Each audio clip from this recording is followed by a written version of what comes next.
What do you think has been the impact? Because you've seen both sides of that coin. What's been the impact on how you feel about the strategies or decisions that you've made as a result of the process from going through it this way compared to how you'd seen it in the past? Yeah, I mean, like from the final outcome, when I was previously provided this is what you'll do, and this is probably not the most politically correct way of saying it, but like it felt like a old stuffy white man telling me what to do, which it was, because it didn't really reflect me. It didn't really reflect my goals. It was, you will have 3 children. You will want to do this. You will want to take 12 months off work for each child. You will need to, do something in this way. And I gave the advice back. I said, look, actually, that doesn't really feel like me or my plan. Like, are we able to? And it's like, well, no, that's what you've paid for. Versus the outcome I achieved with Marcus was very reflective of like who I am and what I wanted. So for instance, like, I don't know if I want kids, so maybe I want 2 kids instead, because I think 3 feels like too much at the moment. And I don't want to take 12 months off work. I want to take 6 months, maybe. I don't know. And I probably want a full-time nanny. So I wanted to see whether or not I could afford that or how to factor that in. So it was really down to like my personal choices, which, was a nicer side of the coin. Yeah, and I think that the benefit, one, that makes you feel good in the moment, and 2, that's more consistent with how your life is most likely to play out based on the things that we know now. But what we've found, and this is something that you'll experience over time, is that what that means is that you're then more bought into to what you're doing. You're more confident to make it happen, and that you make it happen, I suppose more quickly or more easily or with more confidence than what you would if you just said, oh, this is just what someone's just told me, that this is my plan, and I think that I this is what I need to follow.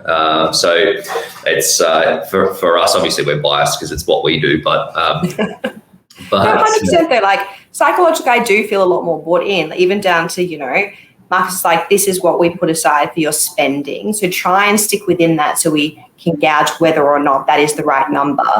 And instead of just being like, whatever, like, I factored in 3 kids with like 3 years off work. Like I can probably afford to, take money from here. I've actually been like, well, actually, no, like I want to see whether or not this is the right fit for what I'm doing, because the plan reflects what I want. Now, the previous advice was probably more conservative, and there's a reason for it building in so much buffer, but I wasn't bought into the idea. I wasn't bought into my own future that it was planning out. Whereas the outcome I achieved with Marcus, I am bought in, like I have bought into it, and I do want to see whether or not the data is correct so that the models will be reflective.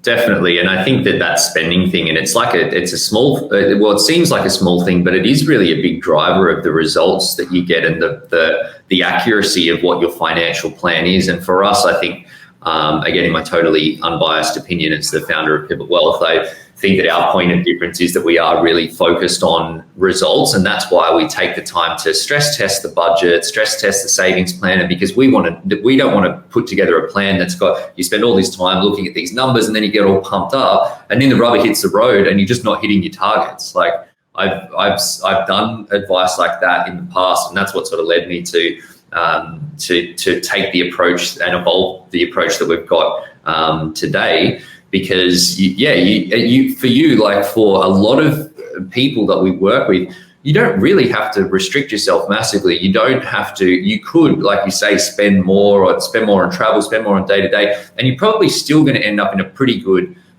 situation. But I can guarantee you, if you hit your numbers for 6 months in a row or 12 months in a row, and it comes time to make a big decision like buying a family home or that investment property, or taking that 12 months out of the workforce for mat leave, or 6 months, sorry, if that's depending on what you want to do, that that you can do it because that your numbers are rock solid. And if the numbers need to change, which that sometimes happens as well, that's okay. But let's just know that the numbers need to change, and then you choose the number that you're happy with, and then just stick to the number that you've chosen. Because if you don't, then it's hard to have that confidence or peace of mind in what sort of things how the future is going to play out. And I think that's a big part of that overall sort of financial well-being, and being able to park that thought from your mind and get on with the things that are that you enjoy doing, or want to be more